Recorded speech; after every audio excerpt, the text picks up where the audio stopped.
and welcome to a Channel 10 news special. I'm your host, Isabel Pereira.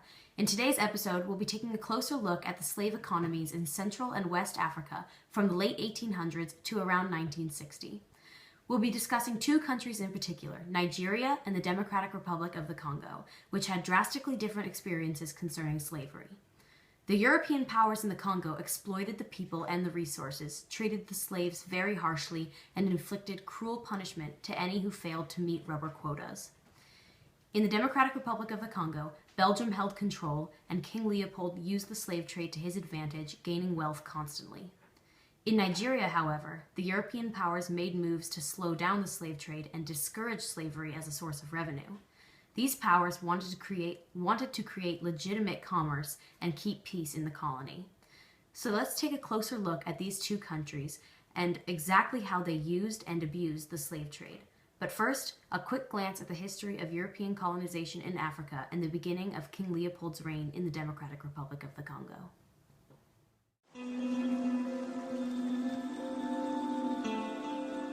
After the Conference of Berlin in 1885, Europeans embarked on a continent-wide land grab. In less than 20 years, 90% of African territory would be placed under European colonial rule.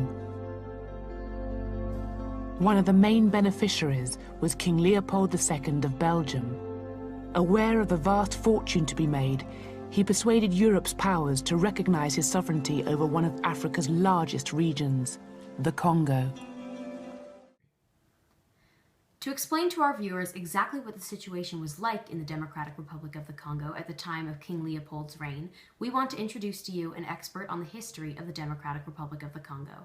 Let's take a look at our interview with Jacob Rashid. Hi, I'm here with Jacob Rashid, a historian who specializes in the history of the Democratic Republic of the Congo. Now, the Democratic Republic of the Congo was colonized by Belgium. Can you tell me what were Belgium's original intentions when they colonized the Democratic Republic of the Congo? Well, King Leopold sent an explorer named Henry Morton Stanley to explore and claim the Congo for him in 1879. And during the Berlin Conference, the European powers recognized Leopold's claim of the Congo. He claimed that his original intentions were to end slavery and bring modern European life to Africa. He actually, in reality though, had plans to take resources out of the country via train, but this original plan actually failed. What caused King Leopold to transform the region into a forced labor camp? Well, this was Leopold's version of a backup plan when the railroad failed. He was never able to get this railroad built, and without the railroad, the resources could not be exported easily. As Henry Morton Stanley said, without the railroad, the Congo is not worth a penny. This failure of the plan led Leopold to turn his Congo Free State into a massive slave labor camp, where people worked in horrible conditions with unreasonable quotas they were expected to meet. If these quotas were not met, severe punishment would follow. Due to the cruelty of the government and King Leopold, the population of the Congo was cut from 20 million to just 10 million. What are some specific examples of the atrocities committed by King Leopold and the government of the Democratic Republic of the Congo? Well, King Leopold and his government committed countless crimes against the people of the Congo. I mentioned the unreasonable work quotas earlier.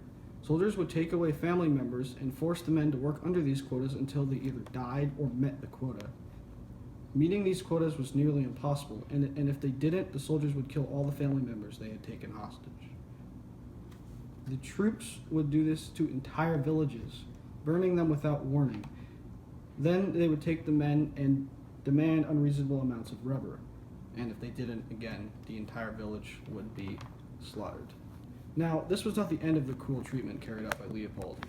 The soldiers in his own army, many of which were African, were also treated extremely poorly.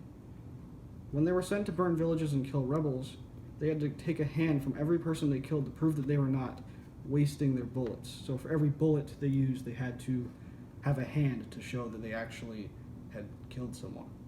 And if any soldier could not provide enough proof, their own right hand was cut off. Wow.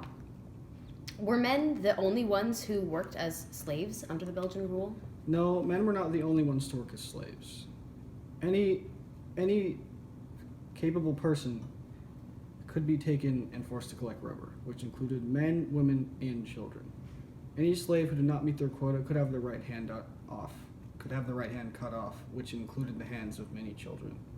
This resulted in several thousand slaves' hands being cut off every day. Any able-bodied person could be a victim of his plan. No one was safe.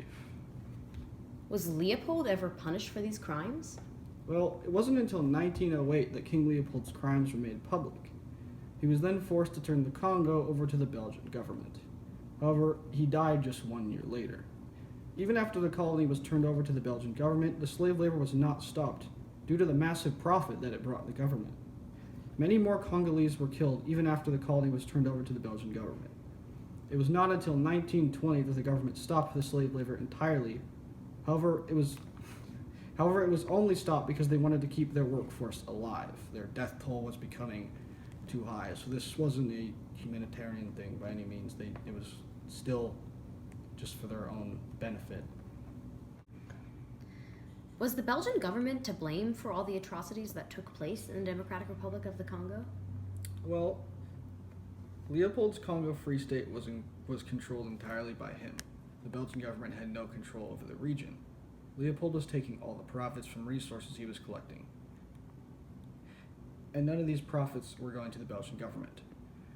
But of course, when the government took over in 1908, they did nothing to stop the slave labor due to the profits it brought them. So while they did not create the slave labor system in the Congo, they did continue to use it for their own benefit once they gained control of this region. So really, they were no better than the previous ruler in King Leopold. So the slave trade seems to have played a major role in the Democratic Republic of the Congo's economy. After Leopold's failed plan to bring railroads and other amenities of modern European life to the Congolese, he exploited the people and created a slave trade that would bring him an abundance of wealth. However, in doing so, he instated cruel punishments and terrible working conditions. The population plummeted while Leopold was churning a huge profit. This is a classic example of a government authority exploiting the country's resources and citizens to gain personal wealth. Thanks so much, Jacob, for joining us on Channel 10 News' look into the Democratic Republic of the Congo's history. Thanks for having me. I hope our viewers at home all enjoyed that special segment on the history of slavery in the Democratic Republic of the Congo. We learned that while King Leopold certainly enforced cruel punishment on the slaves and caused the slave trade to grow enormously, the rulers who took over after Leopold's reign were no better. They continued using the slave trade to gain personal wealth. Now we're going to take a closer look at the country of Nigeria, which had a very different experience with slavery. In Nigeria, instead of the government carrying out the slave trade, it was actually the Nigerians themselves. Slavery grew so much in Nigeria that the British government tried to slow it down so other forms of Congress could grow, but they faced some troubles. Let's go to our interview with a Nigerian history expert to find out more. Welcome to another Channel 10 interview. I'm here with Ava Fechner, an expert on the history of the Nigerian slave trade. Thanks for coming on the show, Ava. My pleasure. How is slavery different in Nigeria than what it was like in the United States? Well, in Nigeria, slavery was different because the slaves could eventually be accepted into the Nigerian culture once they showed they could work and would be useful to have in the community. They were still considered slaves, but were somewhat respected by the local Nigerians. This is very different from the way slaves were treated in America. In Nigeria, they could earn some respect, while in the United States, they remained on the bottom of the social and economic ladder. Nigerian former slaves could hold a similar place in society as the rest of the people. They have children and can even live a free life. How did the Nigerians capture and export their slaves? Well, the Nigerians would take over a tribe and capture the ones they wanted to be used as slaves.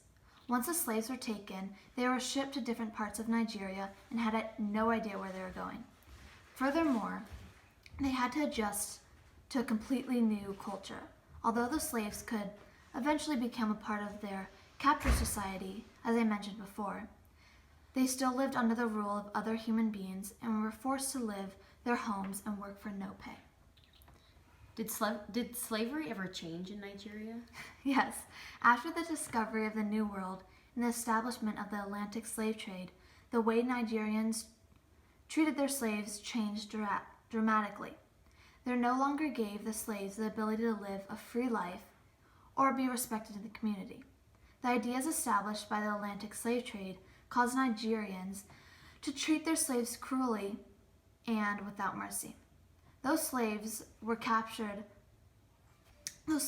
captured would believe that their earlier traditions could still be enacted, but once they were put onto the boat at the ports, they soon learned that the harsh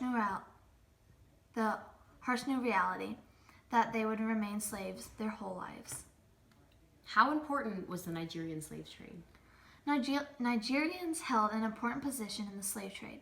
In the 19th century, about 30% of African slaves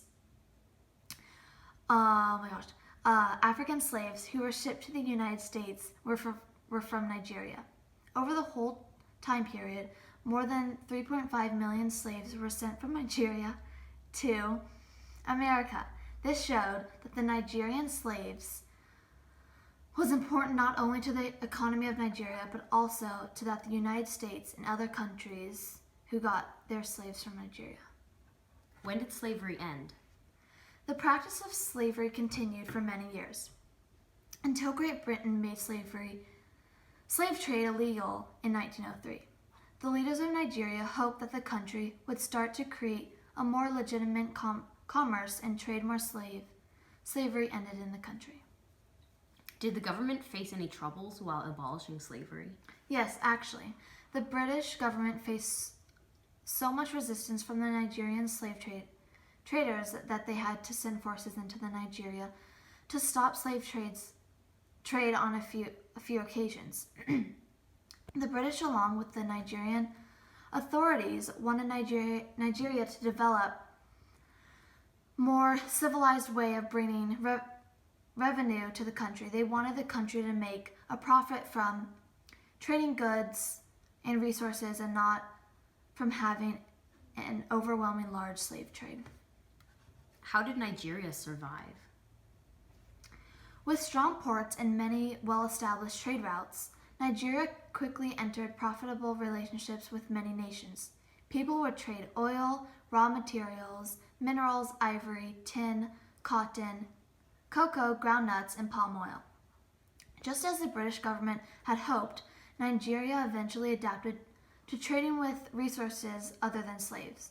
Nigeria survived because its people eventually learned to create a legitimate commerce with other countries. Thanks for giving our viewers some insight on slavery in Nigeria. I hope you join us again on Channel 10 News very soon. Thanks for having me. Thanks again to Ava for that brilliant insight on the history of the Nigerian slave trade. As we come to the end of this Channel 10 News special, I want to go back over some of the information we've learned today. Firstly, King Leopold failed to bring railroads and other modern amenities to the people of the Democratic Republic of the Congo, and after this failure, he started to strongly enforce the slave trade. He set astronomically high rubber collecting quotas for the slaves, and when they failed to meet these quotas, they were often punished by having their right hands cut off. According to a source, upwards of 1,000 hands could be cut off on any given day.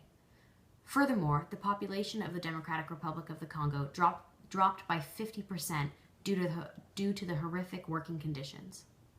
While the rulers of the Democratic Republic of the Congo were responsible for the continuation of the slave trade, in Nigeria, the citizens were the ones who prolonged slavery. The slaves were exported at enormous rates, and the traders were constantly gaining wealth. This continued until the British rulers started to send in military force to slow down the slave trade. Eventually, the people of Nigeria took up other forms of trade to bring in the revenue lost by the abolition of slavery. These two countries both experienced problems concerning slavery, but dealt with these problems in very different ways. Thanks so much for tuning in to this Channel 10 News History Special. I'm Isabel Pereira, and I'll see you next time.